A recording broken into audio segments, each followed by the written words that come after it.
Hello students, welcome on my YouTube channel Physics by Pradeep Kumar. Today in this video we try to discuss a new topic, motion in a plane of any object, in which we study the problem first of all, which is very interesting and important according to the examinations, and the very important problems based on this topic sometimes asked in the exams. Okay, and today's topic is projectile motion. Okay, which is the very common motion of the daily life.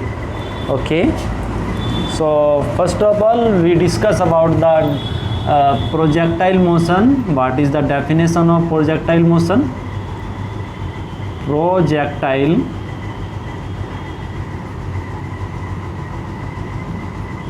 Motion.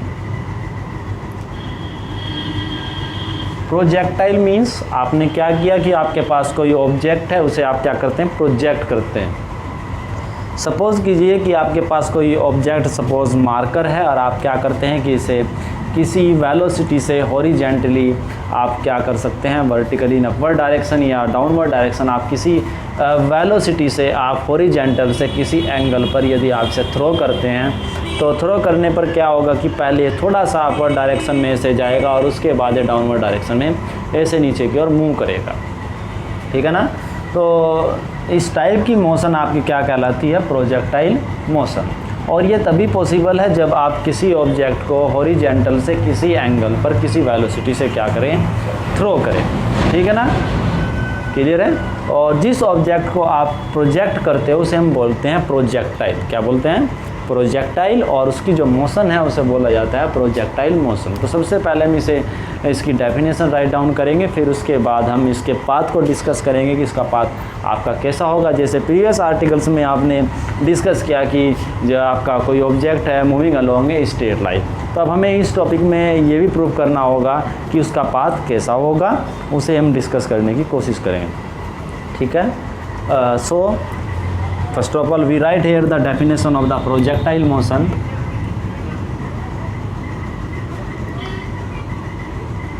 When an object thrown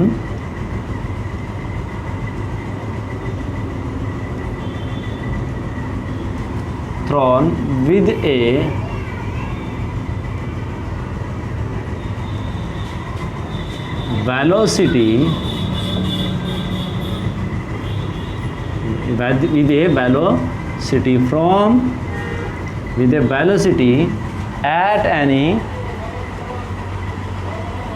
velocity at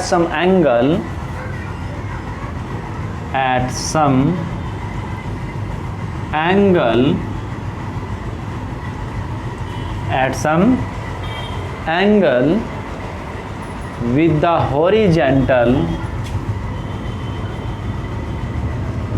the horizontal direction.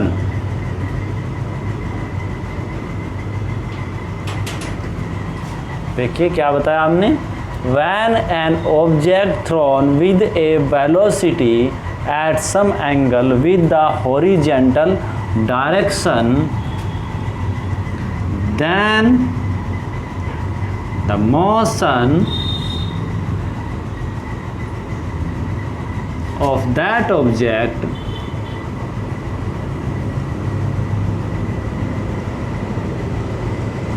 is known as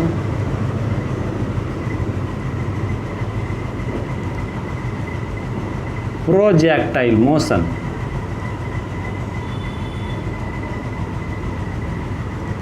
And the object, and this object, that object is known as projectile. Clear है ना. और जिस point से आपका object project किया जाता है, ठीक है ना, उसे हम बोलते हैं प्रोजेक्टाइल पॉइंट और पॉइंट ऑफ प्रोजेक्शन। ठीक है, क्लियर है ना? तो ये थोड़ा समझने की कोशिश करते हैं। सपोज कर लीजिए ये आपकी हॉरिजॉन्टल लाइन है। आपको पता है कि जो आपका ग्रेविटी का इफेक्ट होता है वो आपका डाउनवर्ड होता है वर्टिकली। क्लियर है ना? जनरली अर्थ के सेंटर की ओर होता है, बट हम क्या कर सकते हैं, कंसीडर कर सकते हैं, क्योंकि अपनी जो सराउंडिंग्स है उसके रेस्पेक्ट में, अपनी रेंज के रेस्पेक्ट में कंसीडर कर सकते हैं कि जो आपका एक्सीलेशन है ड्यू टू ग्रेविटी, उसकी डायरेक्शन आपके वर्टिकली डाउनवर्ड है। ठीक है ना? तो यदि आप किसी ऑब्जेक्ट को अलोंग दिस लाइन मूव कराते हैं विद ए वेलोसिटी, तो इसका इफेक्ट उस पर क्या होगा, जीरो, क्योंकि ये परपेंडिकुलर काम कर रहा है वेट, और यहाँ से इसकी एक रिएक्शन काम करेगी और उस रिएक्शन का इस पर कोई इफेक्ट नहीं होगा, कैंसिल आउट हो जाएगा, क्योंकि नीचे सपोर्ट मिल रही है। ठीक है ना? तो ये हॉरिजॉन्टली ही मूव करेगा। लेकिन यदि आप इसे वर्टिकली मूव करा देते हैं, थ्रो कर देते हैं, तो उस कंडीशन में ये उसके जस्ट अपोजिट फोर्स अप्लाई करेगा और उसे इसी लाइन के लोग मूव कराने की कोशिश करेगा। इस कंडीशन में भी पाथ आपका स्ट्रेट लाइन है 0 एंगल पर, और इस कंडीशन में भी आपका एंगल 90 डिग्री है, बट पाथ क्या है, स्ट्रेट लाइन है। लेकिन यदि आप हॉरिजॉन्टल से किसी angle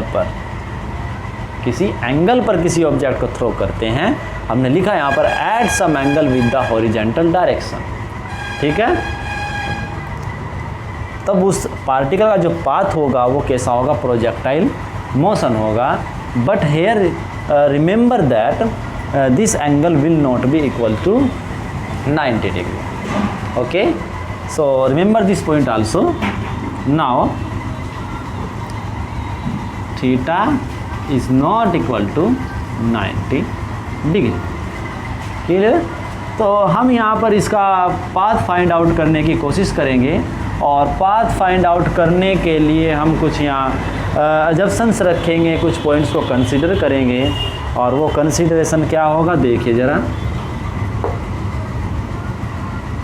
suppose this is X axis and this is Y axis. Okay, और ये है आपका पॉइंट ऑफ प्रोजेक्शन।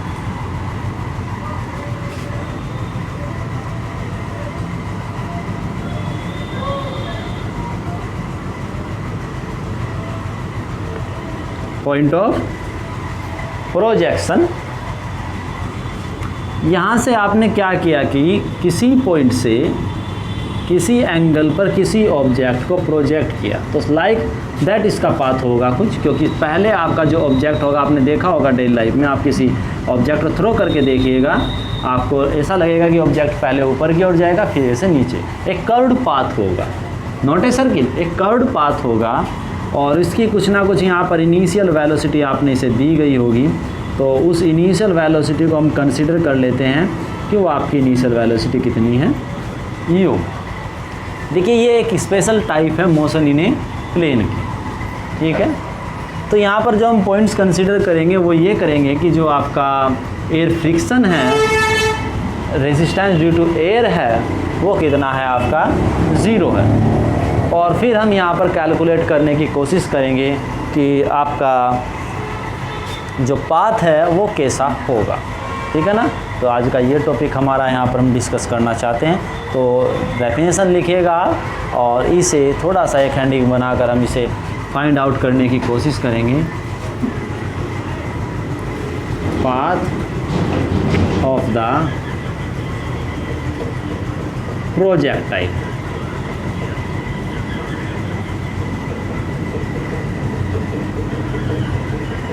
क्लियर है ना? Path of the projectile.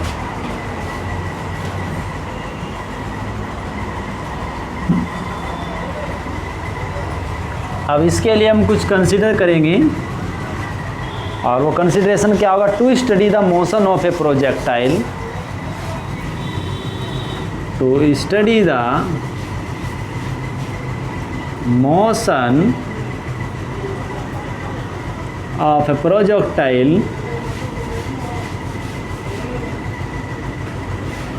we assume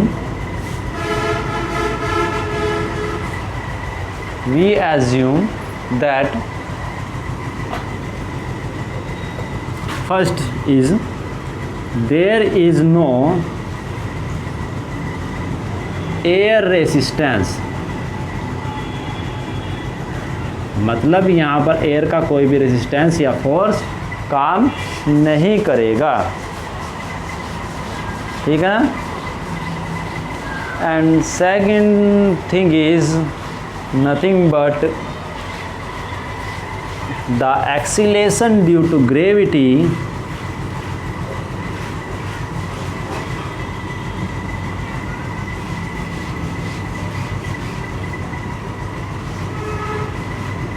is constant।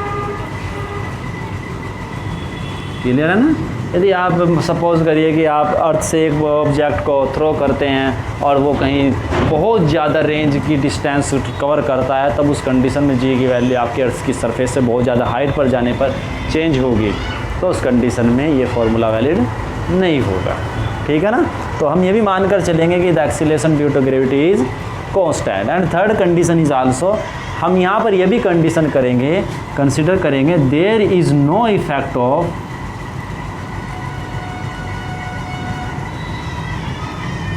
of rotation of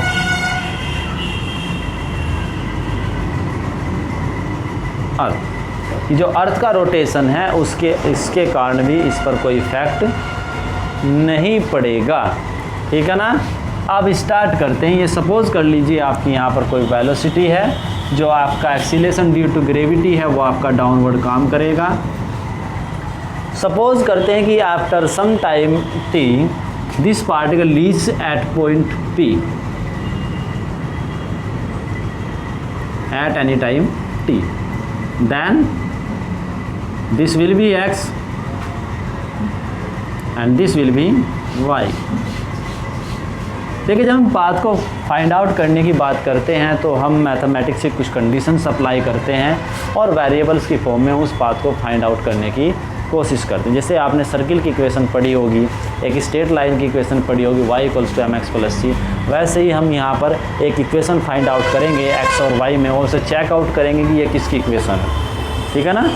चलिए, अब यहाँ पर आप देखें कि जो आपका ऑब्जेक्ट मोशन करता है, उस ऑब्जेक्ट की जो मोशन है वो 2 टाइप्स की है, along a straight along x axis also and along y axis. देखिए, जब पार्टिकल आपका यहाँ से यहाँ मूव करता है t टाइम में, तो इसने 2 टाइप्स की मोशन अब मूवमेंट किया, अलोंग x एक्सिस यहाँ से यहाँ पर पहुँच गया और यहाँ से यहाँ पर पहुँच गया। तो 2 डायरेक्शन से मोशन की ना, क्योंकि हमारे पास जो टूल्स है वो स्ट्रेट लाइन मोशंस के हैं, तो इस हम प्लेन मोशन को स्ट्रेट लाइन मोशन में डिवाइड करेंगे 2 पार्ट्स में और फिर अलग अलग दोनों पर स्ट्रेट लाइन मोशन की इक्वेशंस को क्या करेंगे, अप्लाई करेंगे। तो सबसे पहले हम बात करते हैं motion along x axis, motion along horizontal direction. First, suppose at any time t particle reach at point P, then first is motion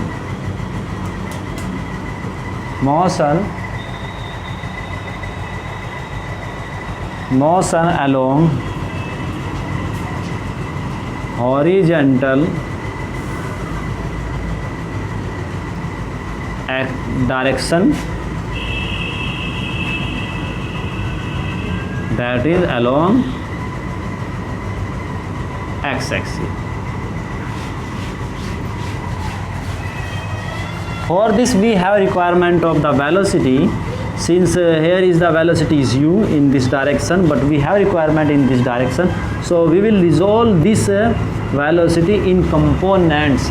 Here the linear velocity in this direction will be u cos theta और इस direction में आपकी होगी u sin theta. ये vertical velocity हो गई, ये आपका क्या हो गया, हॉरिजॉन्टल वेलोसिटी हो गई। अब यहाँ पर चलते हैं, क्या होगा, using second equation of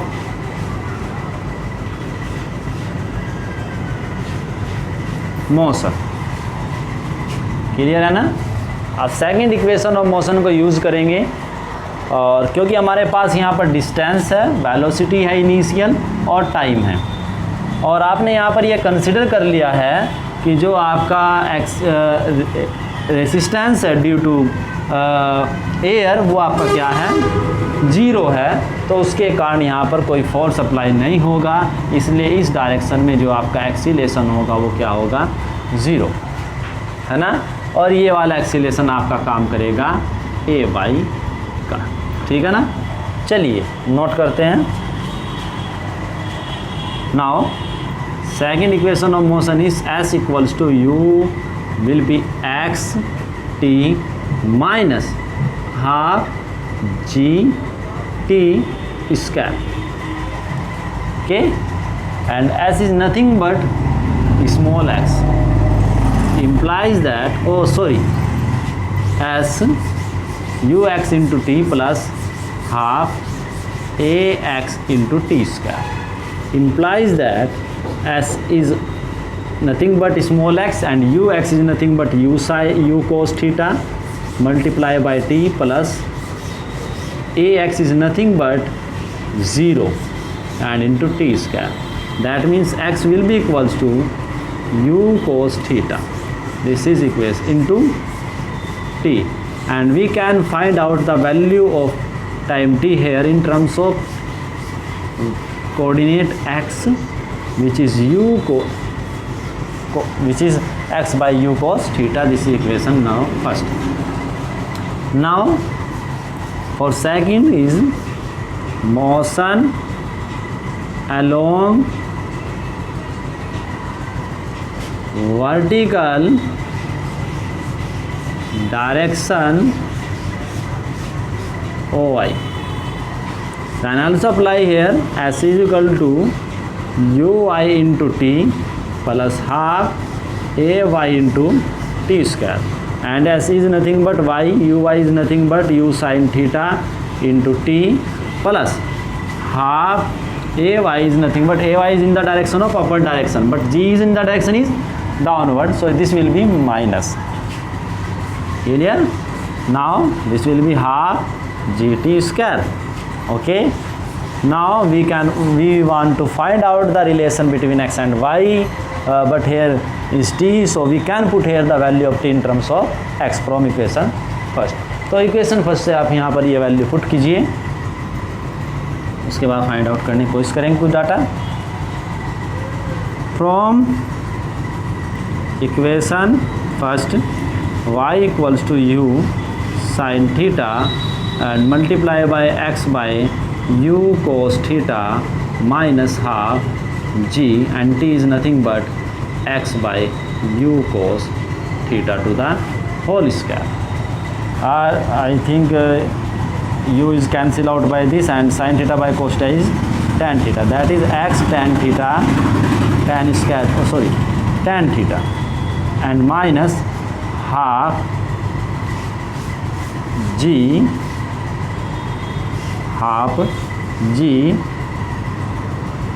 x square divided by 2u square cos square theta. We can simply further x tan theta minus half 2u square and g and multiply by sec square theta into x square theta. We can consider some parameters. Okay, let tan theta is equal to a and g by 2u square sec square theta equals to b, then we get y equals to ax minus b x square. अब यहाँ पर आप इस equation को देखिए, यदि कोई भी ऐसी कंडीशन जिसमें आपको जो वेरिएबल्स है उसमें किसी एक वेरिएबल की पावर 1 और अनदर वेरिएबल की मैक्सिमम पावर 2 हो, तो वो इक्वेशन जो होती है एक पैराबोला को शो करती है। ध्यान से देखिए, जैसे स्ट्रेट लाइन में क्या होता है कि सभी वेरिएबल्स की पावर कितनी होती है 1, तो वो रिलेशन आपका एक स्ट्रेट लाइन को शो करता है। ऐसे ही यदि वेरिएबल्स की जो पावर है उनमें से एक वेरिएबल की पावर 1 और ना दूसरे वेरिएबल की पावर 2 हो, तो उस कंडीशन में वो आपका जो रिलेशन है वो एक पैराबोला की इक्वेशन को शो करेगा, which is the equation of A parabola. So the path of a projectile is parabola. और ये जो कंडीशन हमने यहाँ पर डिस्कस की है प्रोजेक्टाइल मोशन की, ये आपकी कहलाती है एंगुलर प्रोजेक्टाइल मोशन। इसके अनदर पार्ट्स भी है जिसमें आपकी हॉरिजॉन्टल प्रोजेक्टाइल मोशन भी है, ठीक है ना, तो उसे भी हम डिस्कस करेंगे। बट इससे रिलेटेड कुछ टॉपिक्स है जिन्हें हम नेक्स्ट वीडियो में डिस्कस करेंगे, जैसे कि ये मैक्सिमम हाइट कहाँ तक जाएगा, इसकी मैक्सिमम रेंज कितनी होगी, कहाँ पर हिट करेगा ये। दूसरा, इसे पूरी जो आपकी ट्रैवल है कंप्लीट करने में कितना टाइम लेगा, that means time of flight, कि कितने टाइम तक ये क्या करेगा, एयर में रहेगा। टाइम ऑफ फ्लाइट हमें यहाँ पर क्या करना है, कैलकुलेट करना है। तो 3 टर्म्स को हम नेक्स्ट वीडियो में कैलकुलेट करने की कोशिश करेंगे, ठीक है ना। Okay, thank you for watching this video.